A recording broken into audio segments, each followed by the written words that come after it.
Je suis Claude, Claude Lefrançois, alias Papy Claude sur les réseaux sociaux, particulièrement sur ma chaîne YouTube. Je suis un ancien du bâtiment. Un jour, j'ai eu un appel d'un certain Geoffrey Gouverneur. Je cherchais un expert pour apprendre et pour aussi m'aider sur un projet que j'avais de construire un village écologique pour donner la possibilité à des personnes de tester ce que j'appelais des habitats écologiques. Et Claude m'a rapidement fait comprendre que l'enjeu n'était pas dans la construction, mais dans la rénovation, en tout cas d'un point de vue écologique. Et de fil en aiguille, on a échangé, on a vu qu'on était complémentaires dans cette volonté de transmission. Et moi, dans mon objectif d'avoir un impact sur l'habitat écologique.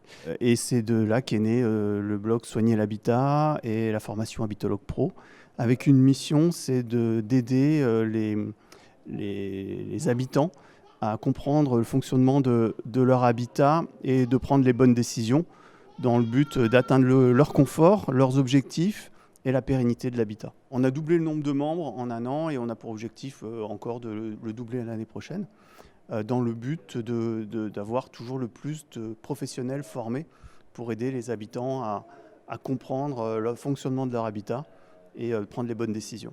On a formé 80 personnes cette année, voilà, et on a pour objectif, alors peut-être pas 160, mais on a encore, on a pour l'année prochaine une centaine de personnes. Cette année, on a fait 346 000 euros de vente à peu près.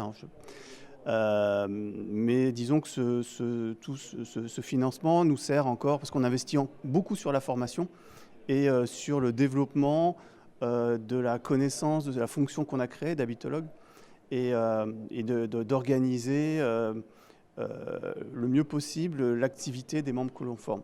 Donc on est vraiment encore en période d'investissement.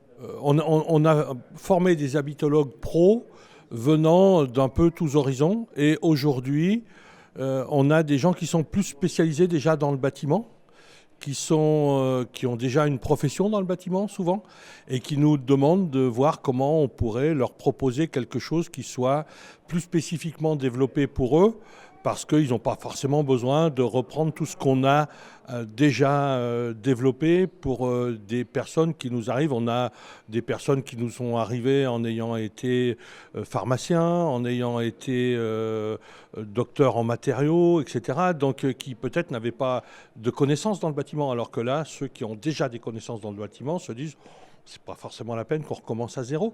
Et donc, on développe d'autres offres pour ces gens-là. Ouais. Là, actuellement, on investit beaucoup, mais sur une autre activité complémentaire. Et c'est vrai que depuis 2 mois, on a plus qu'un temps complet. C'est un petit peu, mais c'est parce qu'on crée une autre activité. Sinon, moi, mon objectif, c'est de travailler sur cette activité d'environ un 3/5 de temps.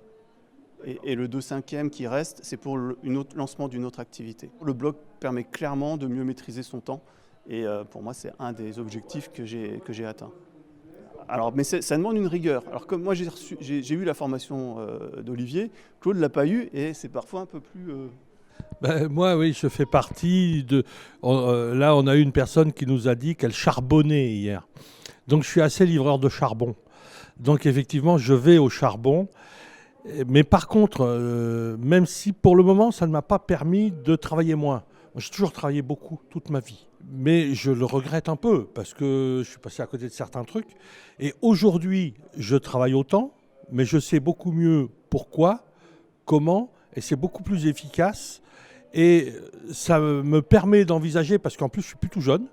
Donc il faut quand même que je me ménage du temps assez rapidement. Je sais que grâce à ce travail qui a été fait, grâce à Geoffrey qui me lance des défis, j'ai mon lanceur de défis perso dans le groupe et c'est Trahis-moi. Donc on va y arriver, on va y arriver. Mais surtout, le travail, le gros coup de collier qu'on donne aujourd'hui, c'est pour vraiment souffler demain, quoi. Parce qu'à un moment donné, Olivier le dit aussi, la réussite, faut pas croire qu'elle se fait comme ça, sans rien. Il y a quand même un travail à faire derrière. Mais le but, c'est que très rapidement, ça fonctionne tout seul. Et ça, grâce à Geoffrey, je découvre qu'effectivement, on peut automatiser, on peut déléguer, on a déjà beaucoup délégué, quoi.